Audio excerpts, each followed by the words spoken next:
കർത്താവെ സഹായിക്കണമേ. കർത്താവെ, ഞാൻ അങ്ങയെ വിളിച്ചപേക്ഷിക്കുന്നു.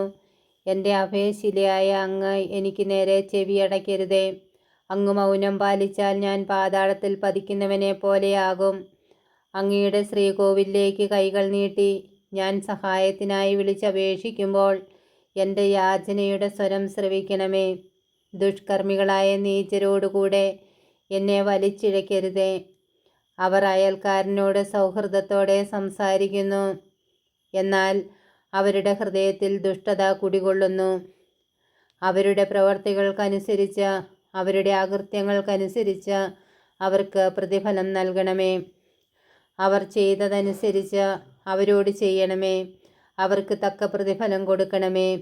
അവർ കർത്താവിൻ്റെ പ്രവൃത്തികളെയും കരവേലകളെയും പരിഗണിച്ചില്ല.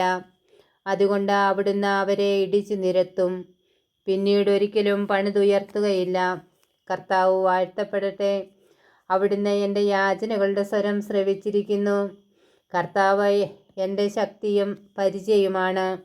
കർത്താവിൽ എൻ്റെ ഹൃദയം ശരണം വയ്ക്കുന്നു, അതുകൊണ്ട് എനിക്ക് സഹായം ലഭിക്കുന്നു. എൻ്റെ ഹൃദയം ആനന്ദിക്കുന്നു. ഞാൻ കീർത്തനം ആലപിച്ച് അവിടുത്തോട് നന്ദി പറയുന്നു. കർത്താവ് സ്വന്തം ജനത്തിൻ്റെ ശക്തിയാണ്. തൻ്റെ അഭിഷിക്തന് സംരക്ഷണം നൽകുന്ന അഭയസ്ഥാനം അവിടുന്നാണ്. അവിടുത്തെ ജനത്തെ സംരക്ഷിക്കണമേ. അങ്ങയുടെ അവകാശത്തെ അനുഗ്രഹിക്കണമേ. അവരുടെ ഇടയനായിരിക്കുകയും എന്നും അവരെ സംവഹിക്കുകയും ചെയ്യണമേ.